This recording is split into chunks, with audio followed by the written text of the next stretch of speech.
centers on partnerships, and one of the central elements of the economic policy that we have rolled out is the importance that we have put in the partnerships with our private sector. We have developed what we call which started off as a whole of government approach, wherein all the problems that we are facing in terms of public service are attended to not only by one department or one agency, but all agencies that might be relevant in helping to face the challenge.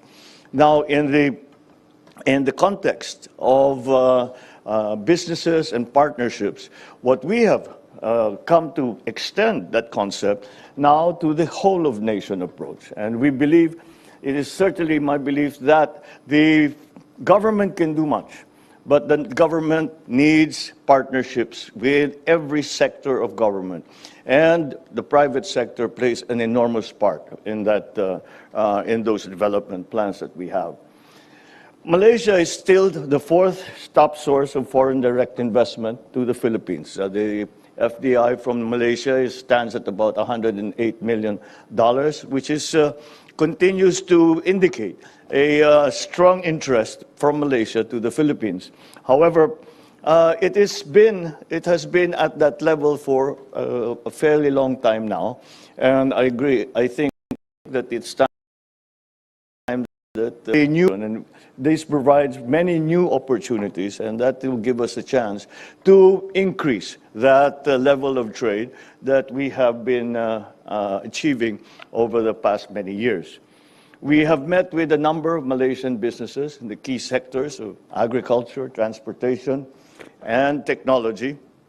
The insights from these meetings have once again convinced us that it is the right way. We have embarked upon the correct way, the changes that needed to be made in the Philippines to make it again an ideal investment partner for Malaysian businesses.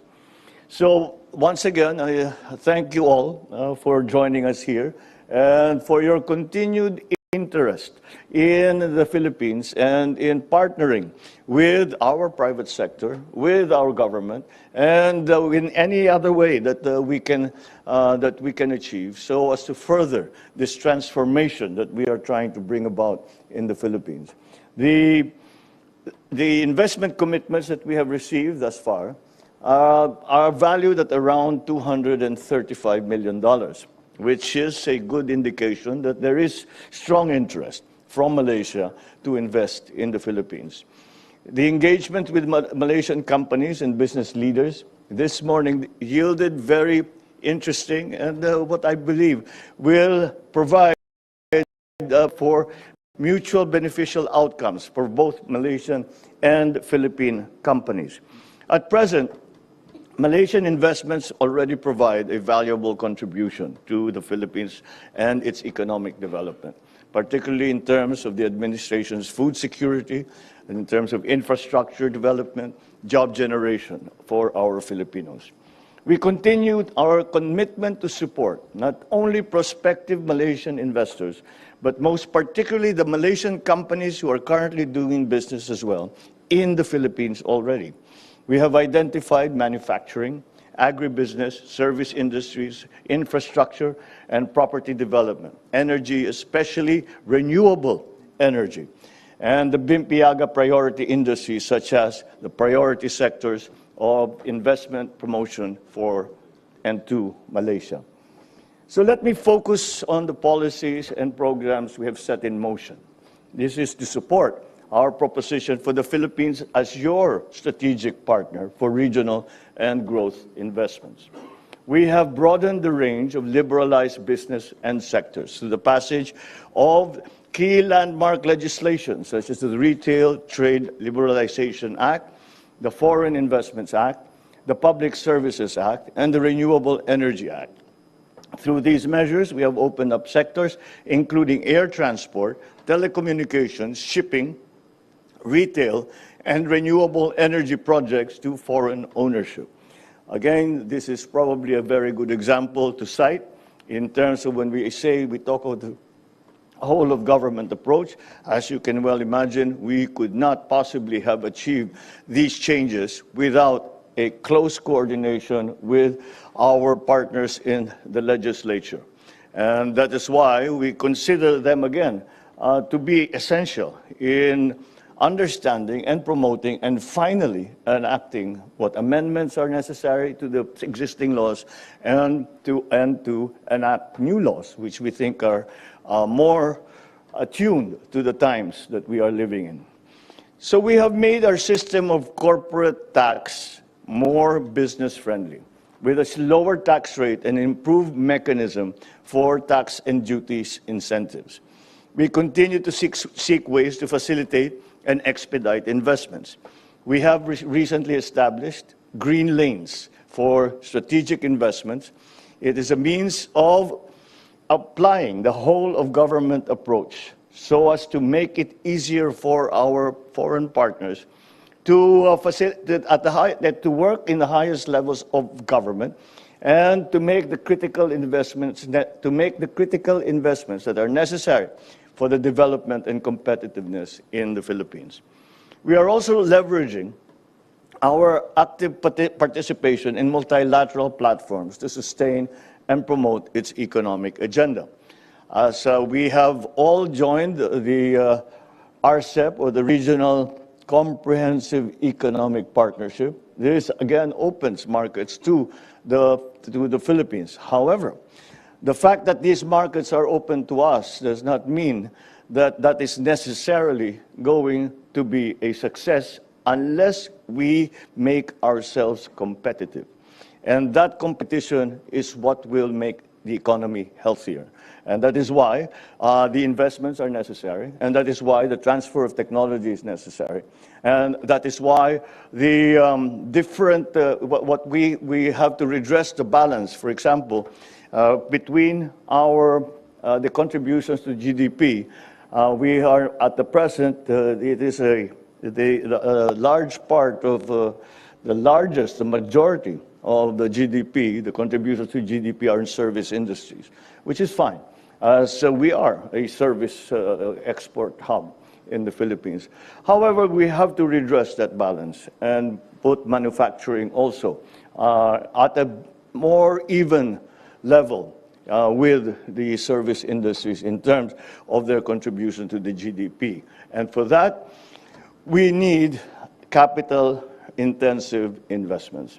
And not the hot money is all very well for making a quick buck, but that is not what we are looking for. What we are looking for are partnerships. What we are looking for are commitments on a long term, so we can make a when we make that commitment will take us through the many years to our final and ultimate success. So with our participation in multilateral cooperation, such as RCEP, we are strengthening our participation in regional supply chains with an objective of attracting more foreign direct investment. The Philippines looks to foster economic partnerships with our fellow ASEAN member countries, especially Malaysia, through this RCEP. The country looks at RCEP positively as a catalyst that will form more collaborations among businesses and bring prosperity to both nations. Participation in the RCEP is seen as beneficial for both countries as it enhances market access for most goods in the region and encourages investments in vital sectors. I think that in these critical times, I think a good guide would be to say that we compete with each other, but we cooperate whenever possible. There is significant potential for complementation between our two countries. We take pride in our key asset, our people. The Philippines boasts a deep pool of human capital. They are highly skilled and educated, talented, dedicated to take on various roles in different sectors. The Philippine workforce is accustomed because of our very large OFW, or overseas Filipino worker community. We are quite accustomed to working with partners not from the Philippines. So it is something that will be a natural progression of the experiences that people have gained while they were working outside of the Philippines. We also sit on an ideal demographic spot. The median age of our country is 25 years old, which gives us the youngest workforce, the most of all the countries around the region. And they are well trained. Again, they are used to working with foreign entities, such as foreign corporations, even governments, and have gained this cosmopolitan experience to the advantage for our dealings with our foreign partners. So this translates to immense potential to achieve breakthrough growth and greater productivity, higher savings rate, and increased creativity. So we recognize the important role of mid-tier companies in the regional value chain. So we invite you to offer the key advantages of the Philippines as a strategic choice for expansion of the mid-tier companies. The Philippines is not only a market of 100+ million individuals, it also provides a strategic launchpad for your exports to compete in regions like the European Union.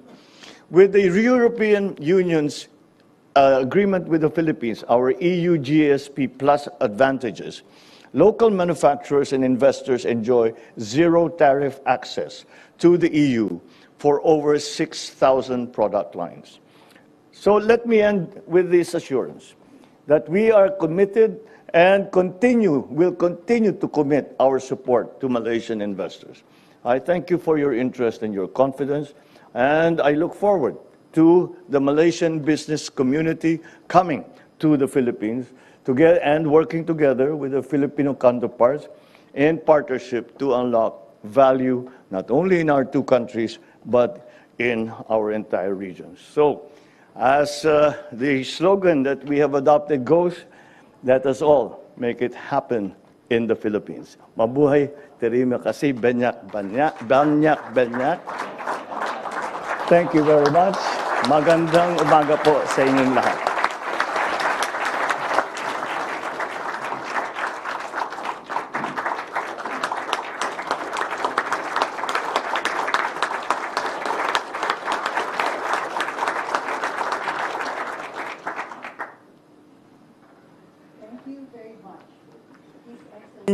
For your remarks.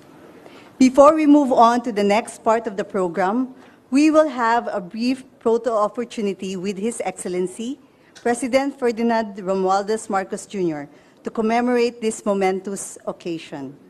May we call on our first batch of photo opportunity for the business delegation to join His Excellency on stage.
May we call on the second batch, please, to please join His Excellency on stage.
May we call on the next batch to please join His Excellency on stage.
May we call on the last batch of photo opportunity to join His Excellency on stage.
May we call on the last batch to join His Excellency on stage.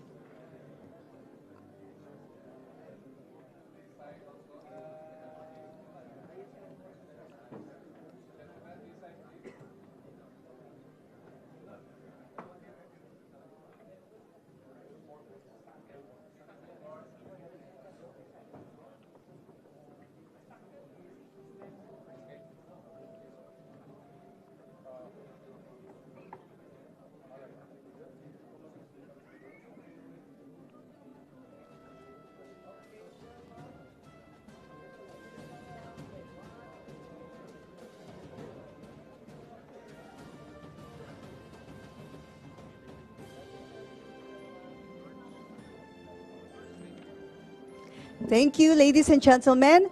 Please remain where you are. We will have to wait while the President takes his leave. Thank you very much, Mr. President.